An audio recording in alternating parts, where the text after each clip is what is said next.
what I wanted to talk to you about today was you gave a presentation that I brought back to my team, and I was telling them kind of, hey, this is sat on my heart. This is something that it resonated with me at this time in our business. I think this.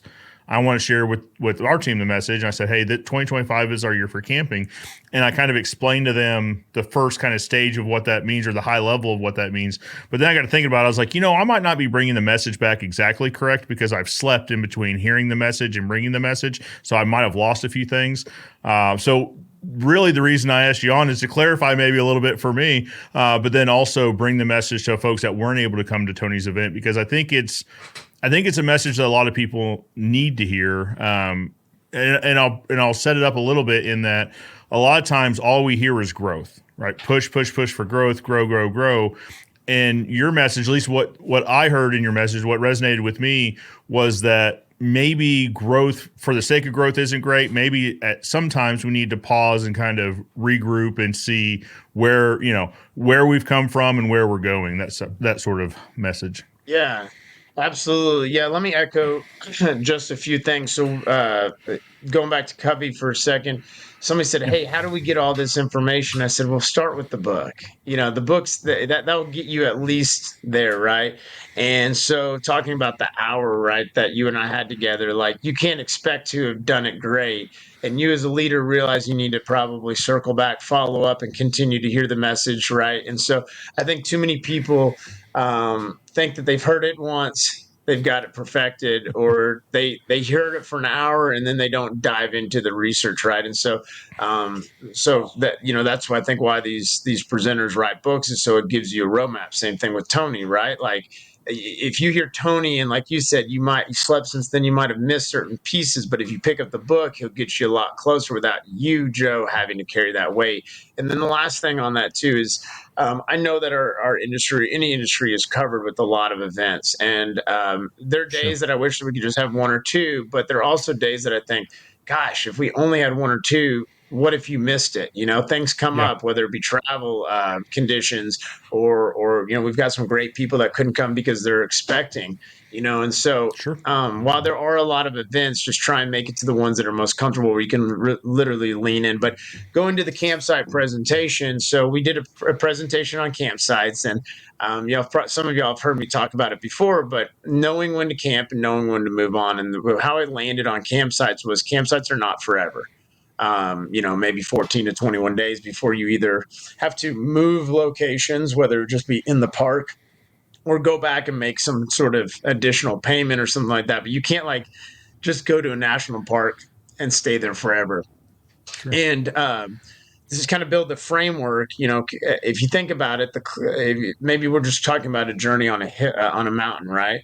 Well, base camp, everyone's in the parking lot, and there's tons of people, whether they're leaving or coming, but there's more commotion.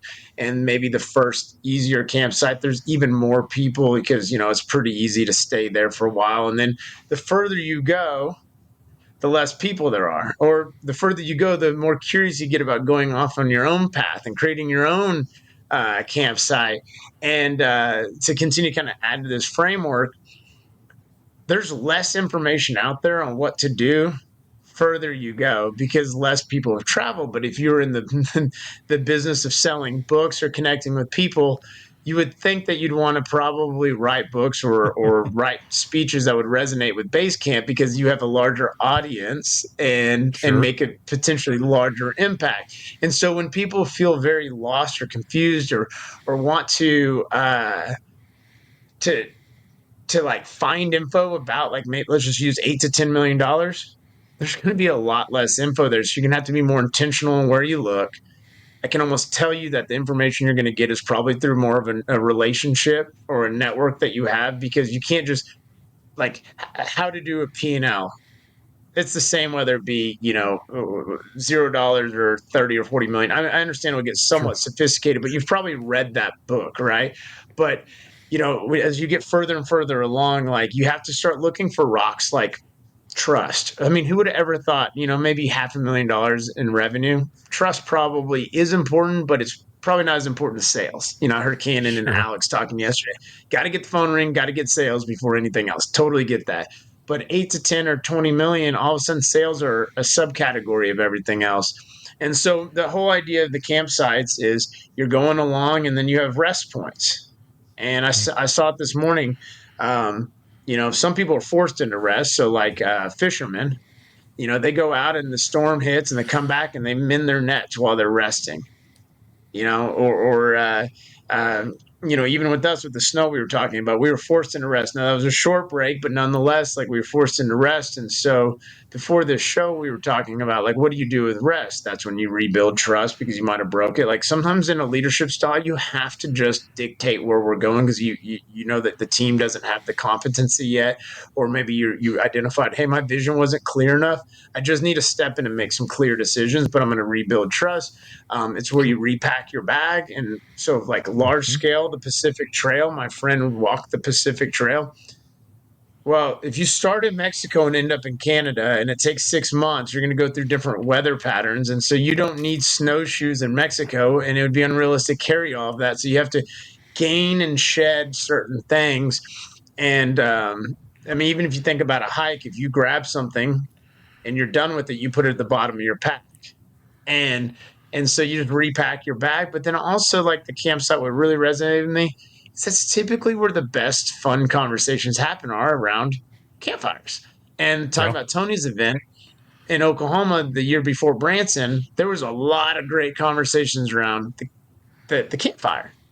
And so that's kind of what got me on this is that's where you celebrate your wins, you laugh off your losses. And by the way, if you have losses and they're learning experiences, they're only learning if you reflect on them. If you don't ever reflect on them, then it's not a learning experience. And here's a quick tactical nugget. We realized that we spend a ton of time preparing for the job, handing the job off from sales to ops, procurement. We don't spend a whole lot of time, at least for us, decompressing or debriefing the job. Hey, what went right? Yeah. What went wrong? So we're never really learning nearly as much. And so we're going to actually put an emphasis on the debrief and less Yeah. on the startup because that's where the most excitement is. And so, yeah, that's the whole concept of it. And I can tell you this, Joe. At the Tony conference, I learned that there's some people I'd probably be willing to go to different campsites with, figuratively. If some people are better campers than others, Sure. but Sure. also in business, like, hey, I need to go here in that campsite someone's already been to before, so I need to be mentored by them. While I still appreciate the person that got me here, I need to change trajectory. So yeah, that's kind of the Yeah. framework of all of that. Yeah, and just the way everyone's minds work differently, right? And how you kind of picture the analogies. In my mind, the analogy kind of I formed was if we're climbing a summit, right? So Mount Everest, right, has multiple stopping points along the way. To your point, base camp, and really what you're focusing on is what I need to get to the next level. Nobody sits at base camp and says I'm going to hit the top. Like we're not stopping until we get there. It's unrealistic and it won't happen, right? It's just, and if you always ever just say, well, I just need to continue climbing up. Well, sometimes up isn't always the right choice, right? Like sometimes you get to a base camp, it's like, guys, up only leads us to danger. And there's a crevice over there that we can't pass. So we actually need to move a little bit laterally here to get to a next camp to then focus. And I think that's why your analogy of camping is important, because if we're always ever just climbing up, if we're always ever just growing for the sake of growth and everything is always up, well, sometimes there's pitfalls along the way, right? And to your point of, hey, wanting to get to different campsites with guys that are there, on these journeys, there's always a guide, at least one guide. And a lot of times on these, there's multiple guides for the trip, right? Like, hey, this guy is a great at traversing ice. He's our ice guide. So he's going to make sure that we've got the right gear, that we've got the right plan, that we keep the correct pace, because pacing is also important, right? That we're not trying to set the record on how fast we get there, because often you won't get there, right? You'll tire, and then if we're talking about Mount Everest, if you start getting tired at the wrong spot, you're done too. Right? At some points you have to keep moving, but at some points you got to keep pace. But you have Yeah, different guides no, for different part of the journeys too. yeah, no, and great point. Sometimes you have to move, even if you see the campsite you plan for, and you're like, "Hey, we plan to stop there." Sometimes you have to keep moving because a storm might blow in or something like that, right? So you have to just move in, but that's where you need to inspire your team.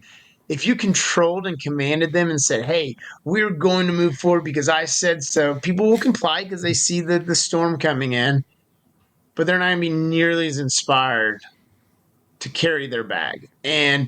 And so we're talking about growth. If somebody says, hey, Robert, like, I want to grow. And one of the reasons I became a coach is great. In what? Right? Like, are you wanting to grow in your leadership? You want to grow your trust? You want to grow your accountability? And almost always it's revenue, infrastructure, whatever it is. So to be clear, when we're talking about growing specifically right now, we're probably talking about economics, right? So your Sure. Sure. scalability of your business. But at camp is typically where you work on the stuff under the hood. You're building trust. Going Yep. back to conversations that you didn't have unfiltered. So you didn't even have, you avoided conflict by not having that conversation. And by the way, sometimes it's okay to pause conflict and go back to it later, or to identify, hey, this person wasn't totally bought in. Not that we had a unanimous vote, but we had everybody bought in because everybody was heard. So like when we're at a campsite and say, hey, there's 5 or 10 people and we talking and say, hey, do y'all want to go move on? And everyone voices why or why not. That's all most people need for us to either move on or go back. They just need to be heard and valued and things of that nature. And so Sure. you could grow so much in so many other areas besides just revenue or whatever else, build a Sure. stronger infrastructure. Tony's book, I see he's on here. Tony's book has 7, now 8 stages. And he has a really cool secret 9, so I'll let him tell you about it. Okay. Go camp on one of those stages, or there's so many other models out there. You could camp like uh, Patrick Lencioni, the triangle. There's trust and there's conflict. There's commitment, accountability, and results. Well, you might want to camp on one of those and get Sure. really good at accountability before we go to results. Or John Maxwell. This is one of my favorites, right? So there's different peaks, and he actually has a cool diagram that's literally a mountain and says people follow you because they have to. Right, that's at base camp, right? And then people follow you because they want to. That's the next campsite. Like, but you can't just be, okay, cool, now you want to, I'm going to keep moving on. Then you have to go prove yourself, and people follow you because of what you've done for the organization, right? Sure. And it just keeps going on. It says, people follow you because of what you do for them, And then the last one is people follow you because of who you are as a legacy, right? And you can't just, like you said, hey, I just want to do the right thing and prove it. No, you can't prove it in a night that you're a good Right. steward to humanity. That's over a long period of time. And so, like, if you don't have a lot of wins under your belt right now, then you need to camp there and show your team that people can follow you because of the results that you can produce. And maybe you're not the one physically producing it, or but somebody in the organization, your plan or your vision has to be relevant. And anyways, there's just so many different ideas. Or if you look at Ramsey, I'm not as big of a Ramsey follower as some of the other ones, but he has the different stages: the Trailblazer, the Pathfinder, and those are different campsites. And then the last one, Maxwell has 4 reasons for change. So, like, if you look at the 4 campsites, it hurts enough that you have to. Seen enough, you're inspired to. Those are different campsites. Hey, I've been inspired. I'm moving on from this campsite. Or you've learned enough, you can, or you've earned enough, you can, and I've shortened it just to move on from this, but Sure. those are different campsites. So where I'm at, I was stuck at a campsite. I was inspired enough, got there. It doesn't really hurt as much anymore. And sometimes it does. I've learned constant learning, but what I was inspired when I met Maxwell the most recent time is he said, Robert, everybody knows when they were going to make $1 million, but nobody knows when they're going to give away 1 million. That's an abundance mindset. And I've made enough money to start thinking that way. And so I'm not going to move on, or I'm going to move on, and I'm not going to get to the next campsite until I figure out how to start giving more. And so the campsites can be so different to whatever you want to apply it to. So Sure. anyway, sorry, I Well, had to go on a. I wish I had all my slides. I no. could show people the different. I mean, everything is a campsite. Everything is Yeah. a campsite if you break it down that way. Well, right. Because So campsite's just an analogy to pressing pause for a minute. right, to regrouping, or maybe it isn't pressing pause, maybe it's just slowing the pace, right, to say, hey guys, for us, I mean, I think for a lot of contractors out there, we've had 4 or 5 years, arguably probably longer than that, of great economy. Now, COVID was a bump in the road there for a second, and then the economy, at least our section of the economy, grew crazy.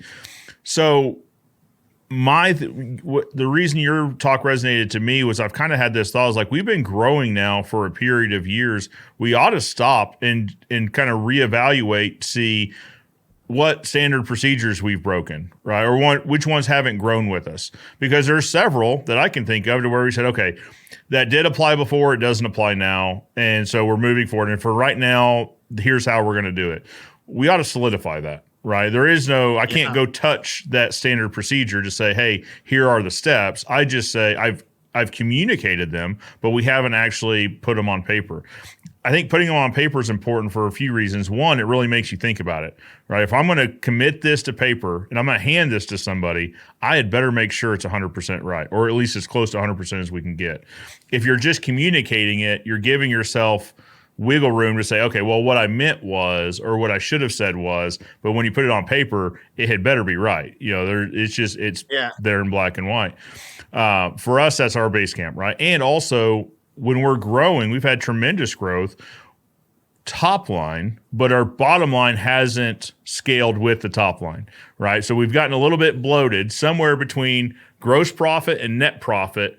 There's a little too much bloat in there, which can happen. And as long as you recognize it, I think it's okay. I mean, it's not like there's still enough at the bottom to keep everybody paid and keep everybody happy, but there could be more, to your point, so that we can give away more, right? So let's spend a period of time and let's go through the P&L and figure out what's in there that maybe shouldn't be there. Maybe I know for a fact there's some software in there that we've picked up along the way that we don't really use anymore, but we still keep it around because sometimes we use it. We probably ought to think about that, right? And anyone that's gone through a period of growth probably has something like that. So that's another area that when we're in our campsite, and for us, the year 2025 is going to be our campsite to say, hey, all right, let's talk about where we're going, right? And that can be what services we're offering. That can be maybe how we're offering those services. But then also, like you said, let's repack our bag. Let's pull everything out and say, what's in this P&L? All right, well, we don't need the shorts anymore. Right, we're getting a little too far north for the shorts. Let's pitch them out. We don't need the tennis shoes. Let's pitch those things out. We don't need the sunscreen. Let's pitch that.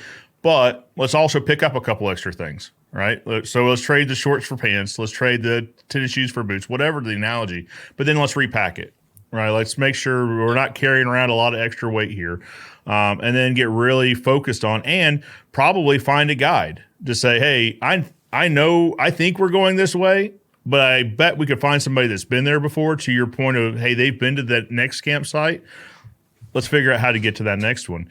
I think everyone could probably benefit at least from having that thought, like to sit down over a long weekend and really think about and being honest with themselves about their business. And, hey, does this need to be a growth year? Should it be a growth year? Or should it be, let's reorganize, let's camp for a little bit before we continue the next leg of the journey?